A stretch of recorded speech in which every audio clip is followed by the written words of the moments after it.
사랑의 세상이 열리다. 31번째 아브라함 약속의 땅을 사다라는 제목으로 함께 여러분과 은혜를 나누고자 합니다. 오늘 함께 나누신 말씀은 창세기 23장 1절에서 20절까지의 말씀으로 함께 이 시간 주님이 주시는 그 말씀을 듣고자 합니다. 기회비용이란 말이 있습니다. 기회비용. 이것을 선택하면 다른 무언가를 포기하는 데서 따르는 그 상황에서 치르게 되는 비용을 말하는 거죠. 즉 내가 누군가가 나한테 공짜로 영화를 보여주겠다라고 해요. 당연히 공짜 티켓이 생기니까 어떤 면에서는 나한테 이득이 되는 거예요. 하지만 그 공짜 영화를 보기 위해서 다른 일을 할 수 있는 시간을 내가 내려놓는 거거든요. 그 비용을 잘 따져야 돼요. 우리가 살아가면서. 그렇기 때문에 세상에는 공짜가 없다라는 말이 있어요.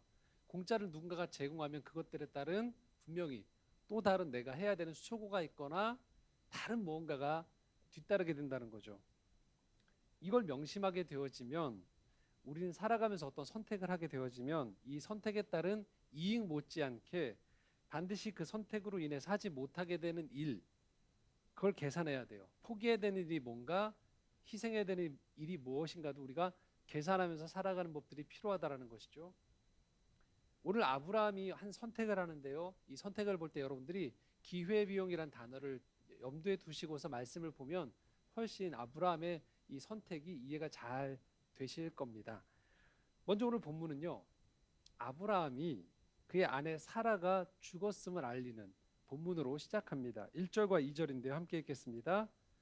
사라가 127세를 살았으니 이것이 곧 사라가 누린 횟수라. 사라가 가나안 땅 헤브론 곧 기럇 아르바에서 죽음에 아브라함이 들어가서 사라를 위하여 슬퍼하며 애통하다가.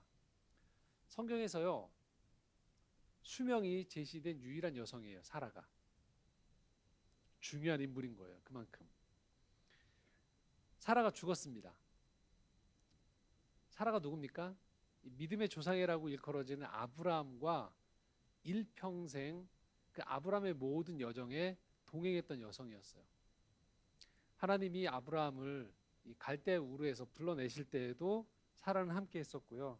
그리고 사라 스스로가 아브라함이 그 많은 여정을 겪을 때 시행착오 속에서도 그 모든 것들을 함께 동고동락했어요. 자기를 누이라고 속여서 애굽왕 바로 앞에 가기도 하고 또 그라랑 아비멜렉 앞에서도 이 아내임에도 불구하고 누이로 그 앞에 서야 되는 수치를 경험하기도 했죠. 그리고 오랜 세월 아이가 없어서 그 당대의 사람들에게 온갖 수모를 당하다가 남편이 하나님께 그 아들을 받겠다라는 얘기를 들었음에도 불구하고 한참이 지나도 그것이 실현되어지지 않아서 자기 여종을 하갈을 아브라함과 동침시켜서 아들을 낳게 했죠. 거기로 대를 잇게 하려고. 막상 아들이 생기자 그 하갈이 여종임에도 불구하고 주인인 자기를 멸시하는 상황을 경험하게 되는 거죠. 그리고 이 두 여인 하갈과 사라 사이에서의 이 오랜 갈등이 꽤 지속되어지고요. 그리고 나서 90세에 마침내 이삭을 낳았는데 좀 크고 보니까 어느 날 아브라함이 이 아들을 데리고서 어디로 떠나죠.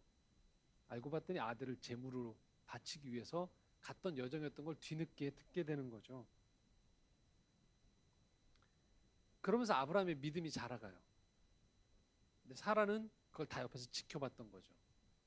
좋았던 때, 또 좋지 않았던 때, 믿음이 좋았을 때, 믿음이 바닥에 있었을 때, 그걸 함께 겪었던 부부였어요.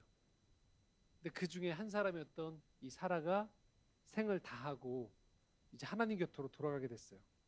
당연히 아브라함은 애통하고 슬퍼한 거죠. 그리고 이제 장례를 치르고 아내를 매장해야 되는 책임이 아브라함에게 도래한 겁니다. 근데 여기서 문제가 발생해요. 그것은 아브라함이 가나안 땅에 아주 오랫동안 거주했음에도 불구하고 여전히 이 땅에서 이방인이었던 거예요. 이방인이란 건 뭘 말하냐면 토지에 대한 소유권이 없다는 거예요. 그 땅에서 거주할 수는 있는데 이 땅이 내 땅인 게 하나도 없는 거예요. 아브라함은 이 땅 주인과 협상을 벌입니다. 3절과 4절입니다. 함께 읽겠습니다. 그 시신 앞에서 일어나 나가서 헷 족속에게 말하여 이르되 나는 당신들 중에 나그네요 거류하는 자이니 당신들 중에서 내게 매장할 소유지를 주어 내가 나의 죽은 자를 내 앞에서 내어다가 장사하게 하시오. 자, 아브라함이 자기의 신분을 밝혀요. 상태를. 어떻게 밝힙니까? 4절에 나는 나그네다. 여기에 거류하는 자다라고 자기를 소개하는 거예요. 그러면서 요구사항을 이야기합니다. 해족속에게 매장할 소유지를 달라고 해요. 자, 이 단어를 잘 보십시오. 아브라함이 뭐라고 하냐면요. 매장할 소유지를 달라고 해요. 소유권이 인정받을 땅을 달라고 해요. 자, 그에 대한 답변이 5절 6절입니다. 함께 읽겠습니다. 헷족속이 아브라함에게 대답하여 이르되 내 주여 들으소서 당신은 우리 가운데 있는 하나님이 세우신 지도자이시니 우리 묘실 중에서 좋은 것을 택하여 당신의 죽은 자를 장사하소서. 우리 중에서 자기 묘실에 당신의 죽은 자 장사함을 금할 자가 없으리이다. 자, 아브라함이 매장할 소유지를 달라고 했는데 해족속이 지금 뭐라고 하냐면 첫 번째 당신 하나님이 세우신 지도자다라고 인정을 해줘요. 좋은 일이죠. 거기다가 뭐라고 얘기하냐면 이렇게 표현합니다. 우리 묘실 중에서 좋은 것을 택하여 당신의 죽은 자를 장사하소서라고 얘기합니다. 우리 중에서 아무도 당신이 우리 땅에서 장례를 치른다고 해서 아내를 묻는다고 해서 반대할 사람 없습니다라고 얘기하는 거예요. 자, 여러분 이 상황이 좋은 상황일까요? 나쁜 상황일까요? 좋은 상황이죠. 근데 여러분 단어가 좀 미묘하게 차이가 난다는 걸 지금 말씀드리려고 하는 거예요. 아브라함은요 매장할 소유지를 달라고 했어요. 근데 해족속은 지금 뭐라고 답변하냐면요. 우리의 묘실 중에서 라고 표현하고 있어요. 우리의 묘실 중에서 좋은 걸 택해서 거기서 장사하십시오라고 얘기하고 있어요. 그러니까 땅을 주겠다는 게 아니에요 지금. 아브라함은 땅을 요청했어요. 그런데 땅을 빌려주겠다라는 뉘앙스가 이 안에 있는 거예요. 근데 물론 공짜예요. 자, 그러자 7절에 11절에 아브라함이 이렇게 대답을 합니다. 함께 읽겠습니다. 아브라함이 일어나 그 땅 주민 해족속을 향하여 몸을 굽히고 그들에게 말하여 이르되 나로 나의 죽은 자를 내 앞에서 내어다가 장사하게 하는 일이 당신들의 뜻일진데 내 말을 듣고 나를 위하여 소알의 아들 에브론에게 구하여 그가 그의 반머리에 있는 그의 막벨라굴을 내게 주도록 하되 충분한 대가를 받고 그 굴을 내게 주어 당신들 중에서 매장할 소유지가 되게 하기를 원하노라 하며 에브론이 해족속 중에 앉았더니 그가 해족속 곧 성문에 들어온 모든 자가 듣는 데서 아브라함에게 대답하여 이르되 내 주여 그리 마시고 내 말을 들으소서. 내가 그 밭을 당신에게 드리고 그 속의 굴도 내가 당신에게 드리되 내가 내 동족 앞에서 당신에게 드리오니 당신의 죽은 자를 장사하소서. 아브라함은 9절에 이렇게 표현합니다.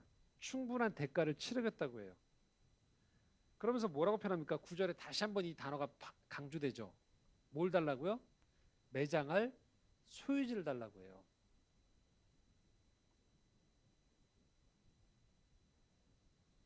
그러자 11절에 에브론이 이렇게 대답합니다. 에브론이 11절에 뭐라고 하냐면 그리 마시고 내 말을 들으소서라고 하면서 그 밭을 당신에게 드린다라고 표현해요. 여기 드린다라는 표현이 계속 나옵니다. 드린다, 드린다, 드린다. 자, 이 표현이요. 성서 해석자들이 갈려요.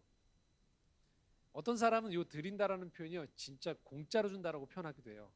그렇게 해석을 해요. 근데 다른 성서 해석자들은요. 이거는 고대 근동 지방에서 가지고 있는 거래 때 쓰는 표현이다라고 얘기해요. 근데 저는 지금 이 부분을 어느 쪽으로 지금 초점을 맞추냐면 이 표현해 보는 이 말의 흐름으로 보고 있어요. 저는. 그래서 이렇게 해석해도 크게 무리가 없을 거다라고 저는 봐요. 그냥 주겠다라고.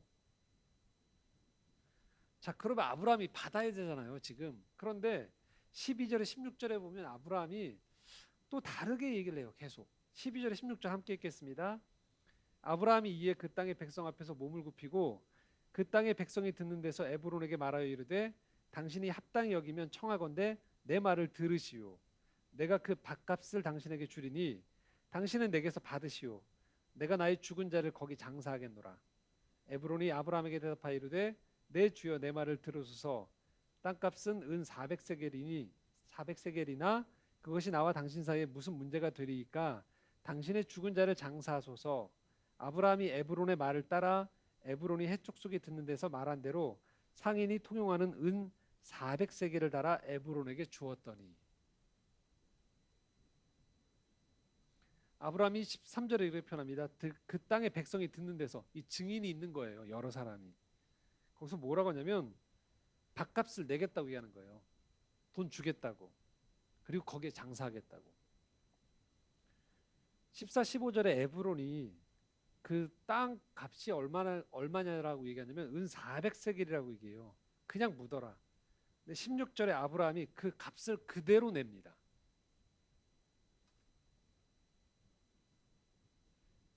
자, 굉장히 호의적이죠. 근데 이 안에 흐르고 있는 아주 미묘한 정서가 있어요. 그것은요, 에브론이 지금 부른 은 400세겔 이 땅의 값이요, 바가지예요. 대단히 비싼 금액이에요. 이거 진짜 낼래라고 하면서 대단히 비싼 금액을 불러요. 그렇기 때문에 성서학자들이 여기서 이 해족속과 오간의 이 대화가 어떤 면에서 굉장히 호의적이지 않을 수 있다라는 가능성을 가지고 이렇게 비싼 가격을 부르다니. 왜냐하면요, 성경에 보면요, 사무엘하 24장에 보면 한참 후대에 다윗이 성전을 그 위에서 토지를 구매하는데 그 매입가가 얼마였냐면요, 50세겔이었어요. 예레미야 32장에 보면 예레미야가 아나돗의 숙부 아들인 하나멜의 그 넓은 땅을 구매했다고 했는데 그 넓은 땅의 값이 얼마였냐면 은 17세겔이었어요. 열왕기 상해 16장에 보면요, 북왕국 이스라엘 왕 오므리가 사마리아 산 일대를, 산 전체를 구매한 가격이 얼마였냐면요, 은 2달란트라고 나와요. 이게 환산하면 2000세겔이에요. 전체가. 자, 아브라함이 지금 구한 게 얼만큼이었어요? 막달라 굴이었어요. 엄밀히 말하면 그 장사할 만큼의 지역이었어요. 근데 에브론은 그 밭 일대까지 쳐가지고요, 은 400세겔을 한꺼번에 불러버린 거예요. 그러니까 굉장히 비싸다는 거예요 지금. 그러니까 공짜로 주겠는 것 같은데도 불구하고 값을 물어보니까 굉장한 많은 금액. 이 금액을 부른 것은 어떤 의미에서 이렇게 비싼데도 우리가 너한테 그냥 주겠다는 의미일 수도 있지만, 또 다른 측면에서 보면 이 거류민인 아브라함을 바가지를 씌울 수도 있는 상황인 거예요. 이건 우리가 절대 어떻게 이게 맞습니다라고 해석하기 굉장히 미묘한 이 말에 오감이 있어요. 근데 우린 여기서 그러면 뭐가 초점을 맞춰서 이 본문을 봐야 되느냐면요, 은 400세겔을 불렀어요, 에브론이. 중요한 건 뭘까요? 아브라함이 그 비싼 가격을 무조건 그대로 다 냈다는 거예요. 이게 중요한 거예요. 자, 아브라함은 왜 이토록 해쪽 속에 표면적으로나마 호의가 있었는데 그 호의를 거절했을까요? 아브라함의 고집 때문일까요? 허세일까요?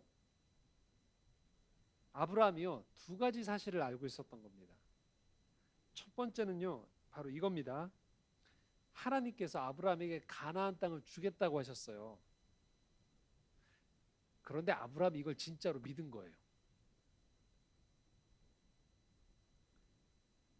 여러분, 상황이 바뀐 건 하나도 없어요. 이 땅에 거주하고 있는데 여전히 아브라함은 나그네란 말이에요. 우리가 그냥 생각해 볼 때는 주시겠다고 했었으니까 누군가 나한테 와서 이 땅을 통째로 다 정말로 다 줘야 돼요. 근데 안 주고 있는 상황이에요. 그런데 아브라함은 지금 여기서 이 값을 자기가 지불해서라도 이 땅을 소유로 삼겠다고 얘기하는 거예요.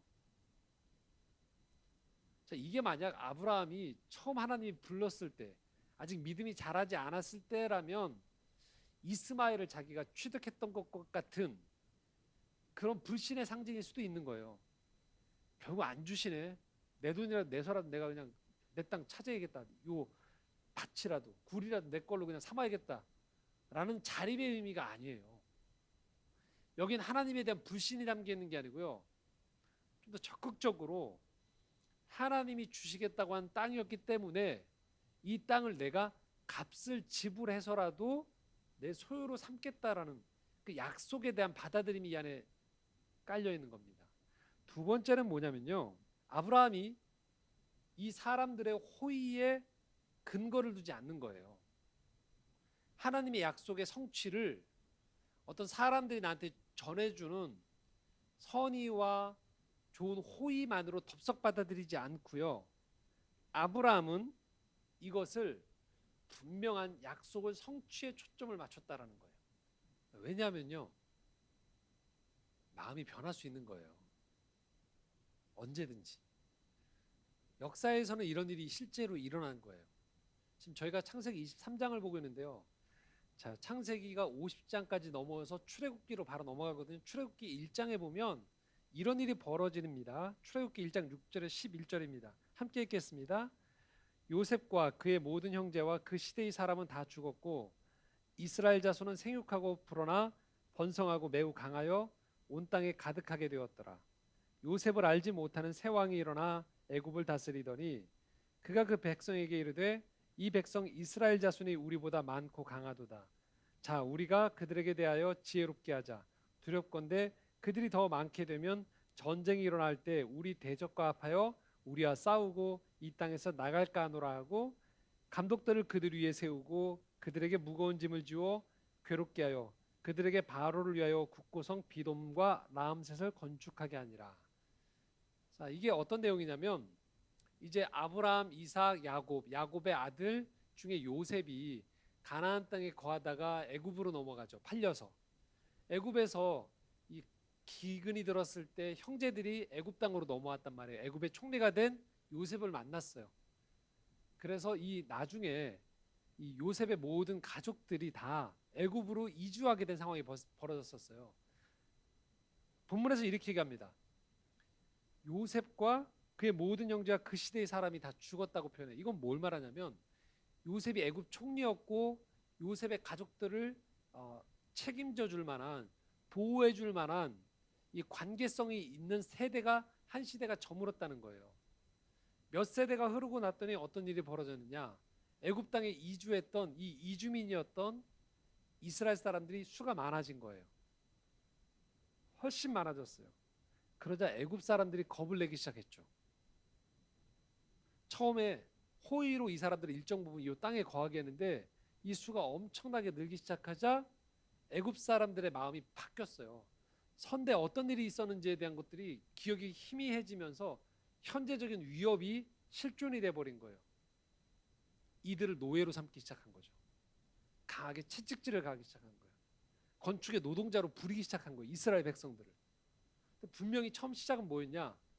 호의적으로 애굽 땅에 거하도록 했던 게 출발점이었어요. 근데 시대가 변하면서 그 시대의 처음 시작의 기억을 안고 있었던 사람들이 사라져버리면서 변해버린 거예요.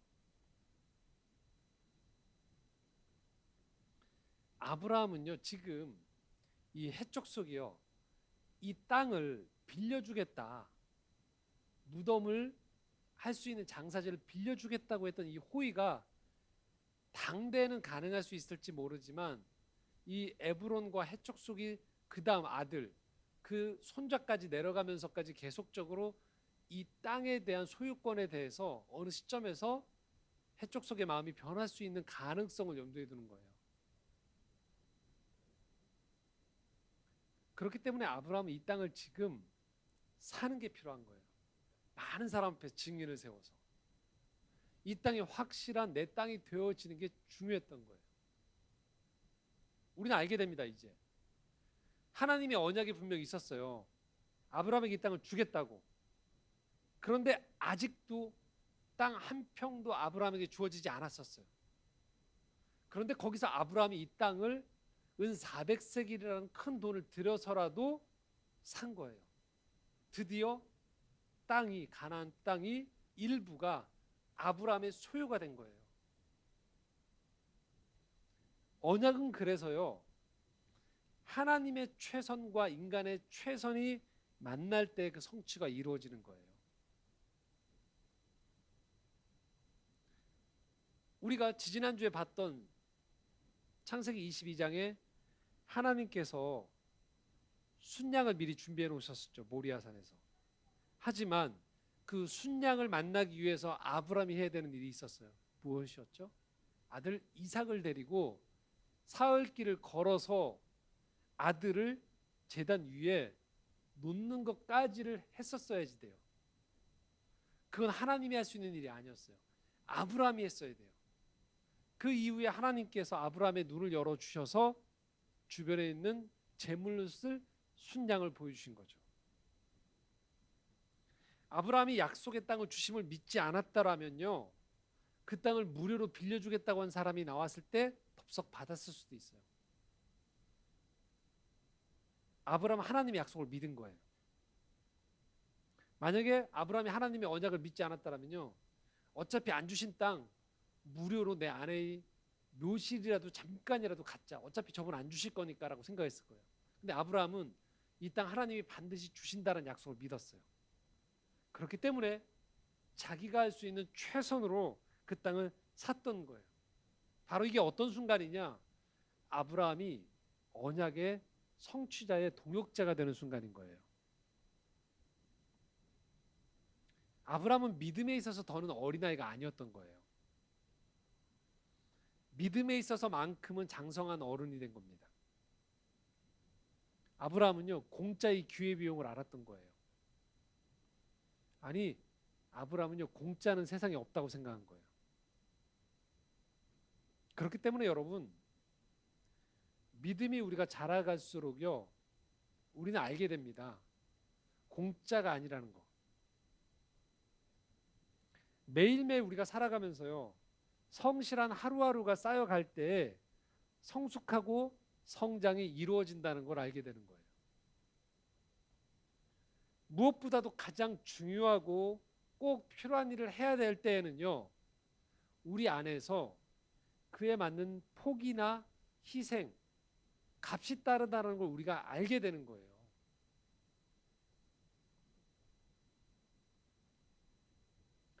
구약에서 왜 인간의 죄를 속죄하는데 짐승의 피를 그렇게 원하셨을까요? 하나님이요. 그것은 그만큼 죄가 엄중했기 때문에 구약적 개념에서는 피는 곧 생명인데 또 다른 생명의 희생을 치러서라도 그 죄를 없애는 것이 중요하다는 거예요. 그만큼 죄가 참혹하다라는 거예요. 하나님이 인류 구원을 위해서 택했던 희생이 뭡니까? 바로 그의 아들 독생자 예수 그리스도를 십자가에 죽이신 일이었던 거예요. 우리는 아브라함이 이 믿음의 자리에 오기까지 얼마나 많은 실패를 경험했는지를 알고 있어요. 그리고 아브라함은 이후에도 또 실수하고 실패할 겁니다. 그러나 지금 아브라함이 막벨라 굴을 대가를 치르면서까지도 이 땅을 구매한 것은 그가 그만큼 성숙한 수준에, 그 땅을 구매할 만큼의 성숙한 수준에 도달했다라는 것을 의미하는 거예요. 믿음이 그런 겁니다. 많이 아파해요. 많이 실패해요. 그리고 나의 연약함이 뭔지를 철저히 깨닫는 거죠. 동시에 그 가운데서 이루어지는 하나님의 인도하심을 배우게 되는 거예요. 공짜가 없다는 걸 알게 되는 거예요. 그렇기 때문에 성숙한 분들은요, 많이 아파본 분들이에요. 상처도 많이 받아본 분들이고요. 때로는 교만했다가 교만이 얼마나 창피한 일인지 경험도 해보고요. 겸손한 사람을 보면서요, 감동하면서 그를 닮기 위해서 내 많은 것들을 포기해본 경험이 있는 사람들인 거예요. 우리가요, 정말 값어치 있는 것들을 얻는 데는 그렇기 때문에 대가가 따르게 됩니다.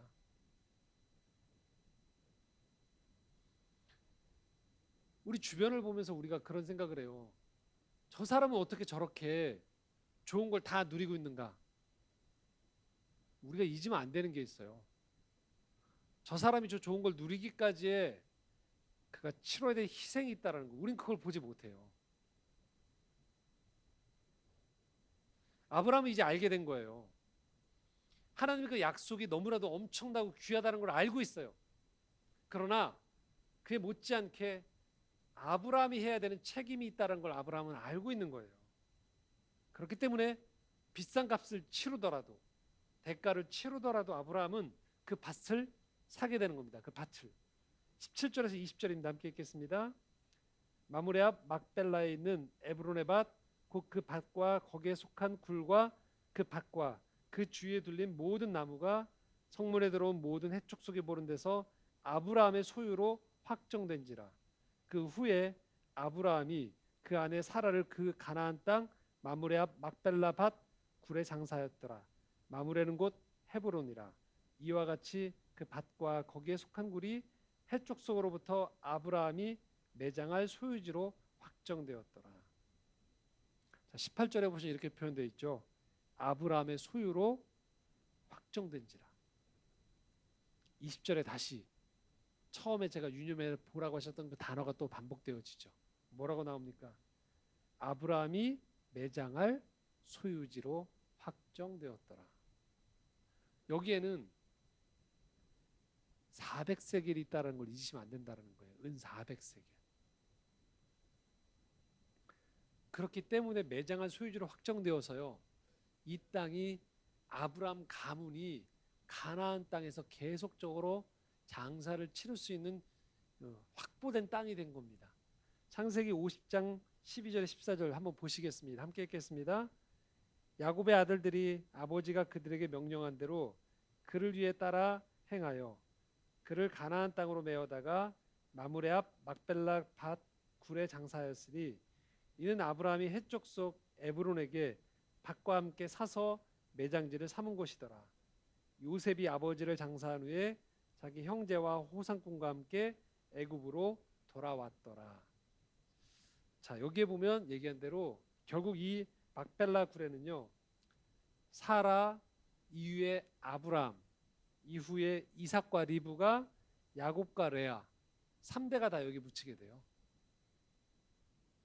예. 만약 아브라함이 공짜로 이 땅을 받았을 때는 어쩌면 사라는 묻을 수 있을지 몰라요. 그 이후에는 장담할 수가 없는 거예요. 근데 아브라함이 대가를 치는 겁니다. 400세겔이라는. 자, 오늘 우리가 이 아브라함이 치렀던 은 400세겔을 보면서요, 우리에게 한번 물어볼 필요가 있는 거예요. 우리의 삶에서 우리는 가치로운 것을 볼 수 있는 눈이 있는가? 그리고 그 가치로운 일들이 있다고 할 때 그것을 선택할 용기가 있는가? 결단함이 있는가? 포기해야 될 것은 무엇인가? 아브라함이 은 400세겔은요, 우리에게 믿음을 삶의 현실로 바꿔가는 과정에서 무엇이 필요한지를 깨닫게 하는 거예요. 정말로 우리가 하나님의 인도하심을 믿는다라면 우리 역시 그에 합당하게 행동해야 된다는 겁니다. 하나님께서 우리를 고생시키려는 게 목적이 아니에요. 지금 우리에게 이 질문을 하고 있는 거예요. 넌 정말로 네 인생에서 중요하다고 여기는 게 뭐냐라고 물어보세요. 그리고 그 인생 가운데에서 내가 너의 인생에 가장 좋은 것을 주고 있다라는 것들에 대한 약속을 믿는가라는 거예요. 너는 그것을 위해서 네 인생을 걸 수 있는가를 물어보시는 거예요. 더 좋은 기회만 살피다가 인생의 시간을 낭비하고 있는 것은 아닌지.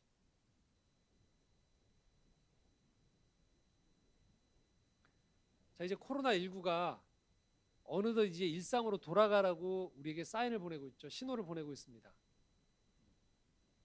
지난주에 제가 온라인 예배를 드렸어요. 저도요.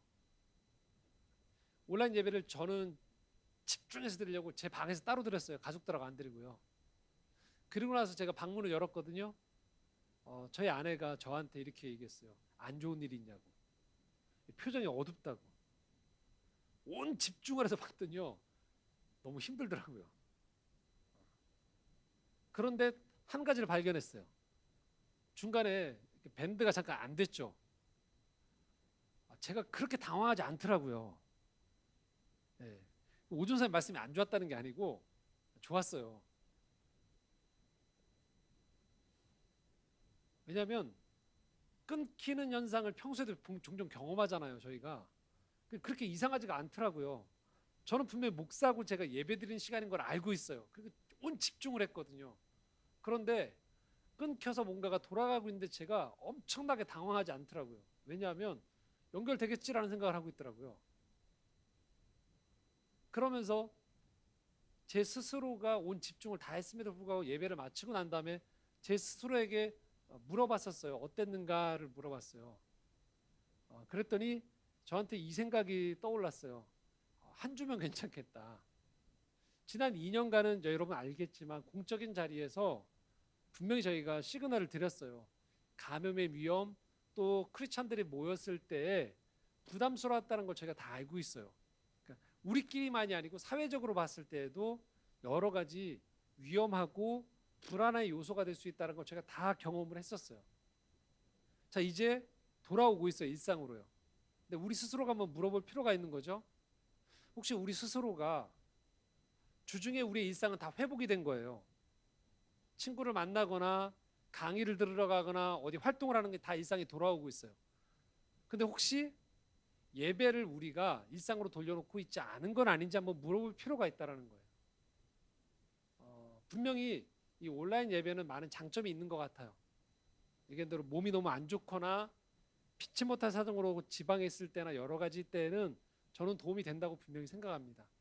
그래서 그 예배는 예배가 아니다라고 얘기할 문제가 아니에요. 근데 우리 스스로가 한번 물어보는 거죠. 예배에 우리는 얼마만큼의 무게 가치를 두고 있는가? 살아가면서 내가 얼마만큼 이 부분들에 대해서 불편을 감수해서라도 이 부분들을 정성스럽게 만들 것인가에 대한 고민을 한다라는 것이죠. 우리 스스로의 인생에서 우리가 하나님이 우리와 함께 하시면서 우리 인생을 인도하신다라고 우리가 믿는다라면 그냥 하나님 무조건 벌려놓는 일 외에 하나님은 하나님의 일을 하시지만 우리는 과연 우리의 일을 하는지를 우리가 물어봐야 되는 거죠.